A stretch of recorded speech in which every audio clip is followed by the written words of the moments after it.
और किस तरह से हम अपने पैर को सही तरीके से चला सकते हैं। तो अगर आप चलते हैं और आप इस तरह से चलते हैं, पेशेंट को जब आप इस तरह से चलाएंगे तो एक छोटी सी दिक्कत आपको अगर जमीन देख के चलोगे तो उसका जो आपको जो नहीं चल पा रहा था वो चलना शुरू कर देता है। नमस्कार, मेरा नाम है डॉक्टर पुरुधवन और आज इस वीडियो में आपको बताने वाला हूं कि कैसे आप अपने जॉइंट्स का खुद ब खुद इवैल्यूएशन कर सकते हैं कि कौन सा जॉइंट सही तरीके से चल रहा है, कौन सा नहीं चल रहा, और किस तरह से हम अपने पैर को सही तरीके से चला सकते हैं।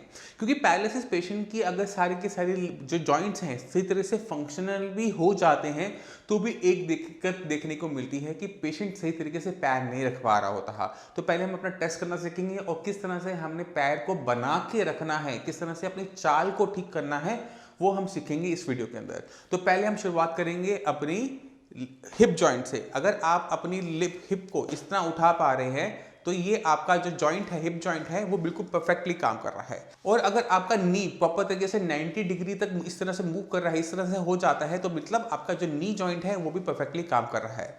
अब आपने ध्यान देना है अपनी फीट के ऊपर। अगर फीट आपका स्ट्रेट रहता है, टेढ़ा नहीं होता, तो मतलब आपका जो एंकल जॉइंट है वो भी सही तरीके से काम कर रहा है। मगर अगर ये तीनों जॉइंट्स आपकी ठीक हैं, अगर यानी आपका जो एंकल है वो स्ट्रेट है, वो टेढ़ा नहीं है, नी और आपका हिप जॉइंट आपकी लेग को 90 डिग्री बना पाता है, तो अगर आप चलते हैं और आप इस तरह से चलते हैं, स्टैंपिंग करते हुए चलते हैं, तो वो हमारी गलती होती है।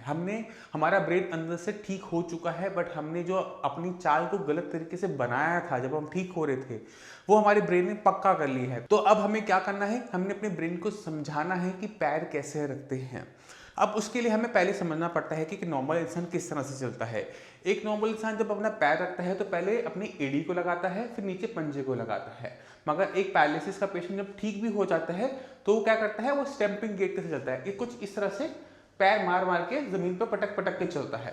तो हम क्या करेंगे, पेशेंट को बोलेंगे कि आपने पहले अपने पैर बनाना है। पैर आपने पहले एंकल लगाओगे, उसके बाद अपना टोज लगाओगे, यानी पहले आप एड़ी लगाओगे फिर अपना पंजा लगाओगे। इसी तरह से अगर ये पैरालिसिस वाला पैर है तो हम उठा के इसको रखेंगे, पहले अपनी एड़ी रखेंगे फिर पंजा रखेंगे, पहले एड़ी रखेंगे फिर पंजा रखेंगे। इससे फायदा ये होता है कि कुछ टाइम की प्रैक्टिस के बाद, कुछ टाइम की एक्सरसाइज के बाद हमारा ब्रेन इस चीज़ को समझना, इस चीज़ को करना सीख जाता है। तो हमने अपनी मसल्स को मूव करवाना है एक पर्टिकुलर मैनर के अंदर जिसमें हमारा एंकल पहले लगे, एड़ी पहले लगे, फिर पंजा लगे।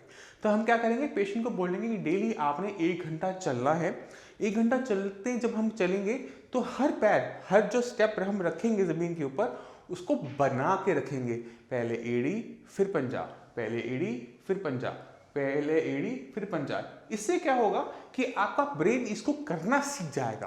क्योंकि जब ब्रेन के अंदर नुकसान होता है, पैरालिसिस होता है, क्लॉट आता है, ब्रेन हैमरेज होता है, तो ब्रेन का वो हिस्सा जो पहले आपकी लेग की मूवमेंट करवाता था वो खत्म हो गया। मान लो कि आपको जो पैरालिसिस हुआ था वो कुछ महीने पहले हुआ था और आपकी उम्र आज की तारीख में 40 साल है, तो जो हिस्सा पहले आपको चलाता था उसकी उम्र थी 40 साल, जो कि अब काम नहीं करता।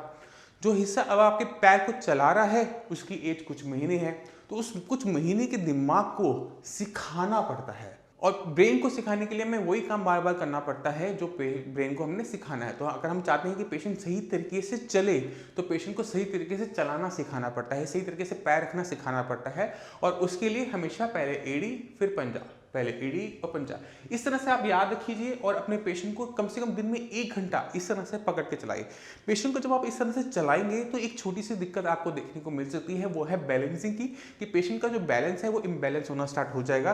तो जितने भी पैरालिसिस के पेशेंट हैं इस वीडियो को देख रहे हैं, मैं उनसे चाहता हूँ कि जब भी आप ये वाली एक्सरसाइज करना स्टार्ट करें तो अपने साथ किसी ना किसी को लीजिए। आप पहले किसी का हाथ पकड़ के ये एक्सरसाइज कीजिए कि जब आप चले तो पहले एड़ी लगाएं फिर पंजा लगाएं। जब आप इस तरह से कॉन्फिडेंट हो जाएं, जब आपकी बैलेंसिंग वाला इशू खत्म हो जाए, तब आप इसे इंडिपेंडेंट करने की कोशिश कीजिए। क्योंकि अगर एक पैरालिसिस का पेशेंट गिरता है और दोबारा से सिर पे चोट लगती है तो जो उसके रिजल्ट्स होते हैं वो बहुत ज़्यादा खतरनाक हो सकते हैं। इसलिए आपने जब भी ये करना है अपने किसी को साथ लेके करना है। बैलेंसिंग का थोड़ा सा इशू आएगा, वो बैलेंसिंग का इशू धीरे धीरे खत्म होगा। जो पेशेंट साइंस इंजीनियरिंग का ट्रीटमेंट ले रहे हैं, जो मेडिसिन ले रहे हैं, उनके अंदर ये इंप्रूवमेंट बहुत तेजी से आती है। तो आपने पहले अपनी लेग को, अपनी पैरालिसिस वाली लेग को इवैल्यूएट करना है कि उसकी कंडीशन क्या है। तो मैं दोबारा से एक बार रिवाइज करवा देता हूँ आपको, आपने किस तरह से टेस्ट करना है अपने हिप जॉइंट को, अपने नी जॉइंट को, अपने एंकल जॉइंट को, और फिर कैसे चलना है। तो हम क्या करेंगे, इसे लिफ्ट करके देखेंगे कितना जाता है। अगर ये 90 डिग्री जा रहा है तो हमारा हिप जॉइंट और नी जॉइंट बिल्कुल परफेक्ट है, और अगर हमारा पैर टेढ़ा नहीं होता, इस तरह से सीधा रहता है, तो हमारा एंकल जॉइंट भी ठीक है।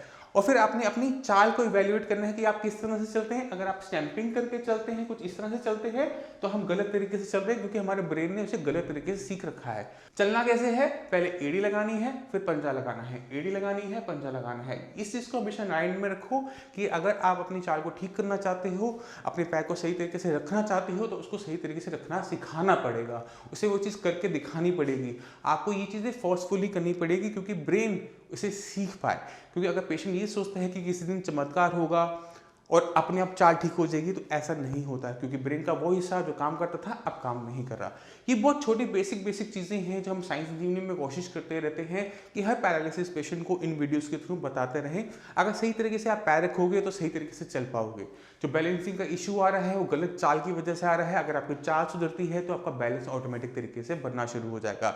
इसमें एक छोटी सी चीज़ का और ध्यान रखना पड़ता है, वो है पोस्चर, कि आप किस तरह से खड़े हैं, किस स्ट्रक्चर में आप खड़े हैं। अगर पेशेंट थोड़ा झुक के चल के ऐसे करेगा, उसका कोई फायदा नहीं है। हमने स्ट्रेट खड़ा होना है, सामने देखना है, नीचे नहीं देखना, क्योंकि नीचे जो भी हो रहा है आप उसको सेंस कर सकते हो, वो बिना देखे भी आप महसूस कर सकते हो। तो हम देखेंगे सामने और पैर को चलेंगे, एड़ी पंजा, एड़ी पंजा, इस तरह से चलेंगे तो हमारा ब्रेन उसको करना सीख जाएगा। क्योंकि आप हमेशा ज़मीन देख के नहीं चलते, आप हमेशा सामने देख के चलते हो। अगर ज़मीन देख के चलोगे तो उसका जो आपको फ़ायदा है वो पूरा नहीं मिलेगा। तो आपने किसी का हाथ पकड़ना है और सामने देखना है और एड़ी पंजा। अगर आप गलत कर रहे हो तो आपका जो अटेंडेंट है, जो आपके साथ चल रहा है, वो आपको बताएगा कि आप क्या गलतियाँ कर रहे हो।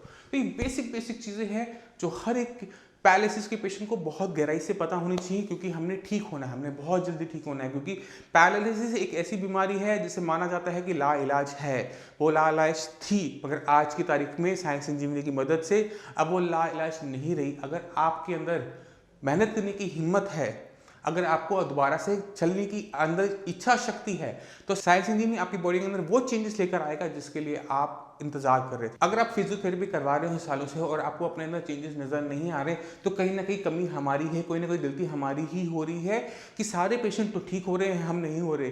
तो हमने उसको इवेल्युएट करना है कि हम कहाँ किस पॉइंट पे गलत हैं। क्या हमारे ब्रेन के अंदर वो हिस्सा डेवलप हो गया है जो हमें चला सकता है, पहली चीज़। अगर वो नहीं हुआ तो हमने साइंस इंजीनियरिंग की मदद से अपने ब्रेन के अंदर डेवलपमेंट करनी है, न्यूरोप्लास्टिसिटी को प्रमोट करना है, जिससे ब्रेन उसको करने लायक दोबारा से बन सके।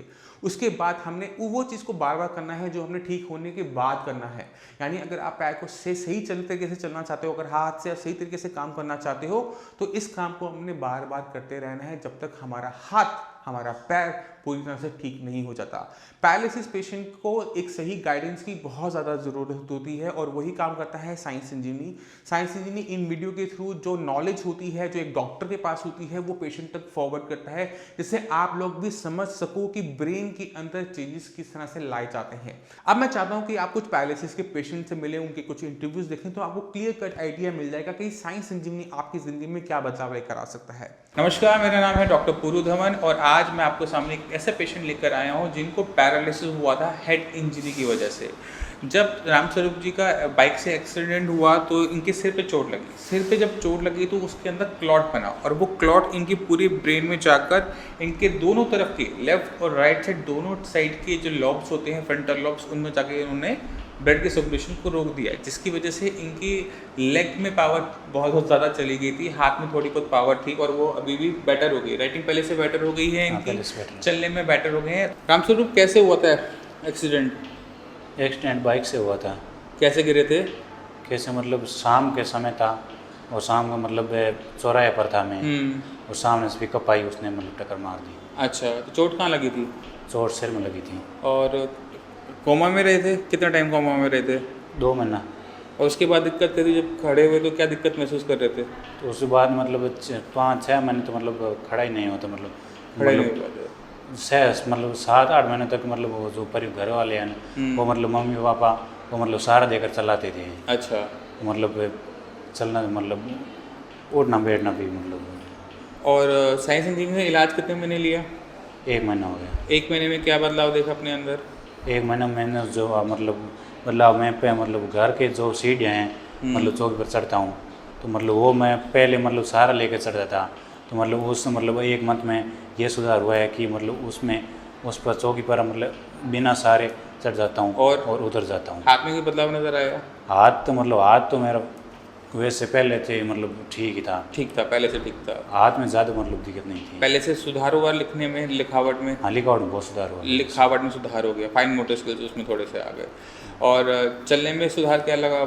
चलने में मतलब मेरे को मतलब काफ़ी मतलब पहले से मतलब 10-15% सुधार लग रहा है। अब रामस्वरूप जी आपको थोड़ा सा चल के दिखाएंगे कि कितना फर्क है।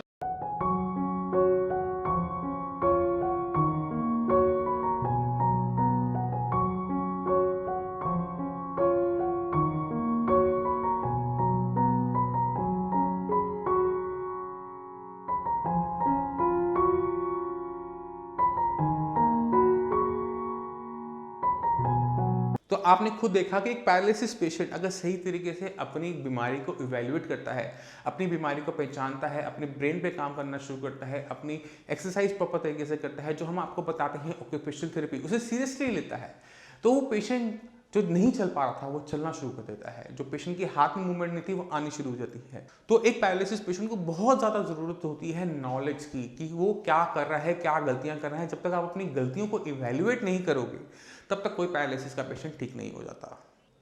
मैं उम्मीद करता हूँ इस वीडियो से आप सीख गए होंगे कि किस तरह से हमने चलना है, किस तरह से सही तरीके से पैर रखना है, किस तरह से हम अपनी लेग को खुद ब खुद इवैल्यूएट कर सकते हैं कि कौन सा जॉइंट सही तरीके से काम कर रहा है, कौन सा नहीं कर रहा।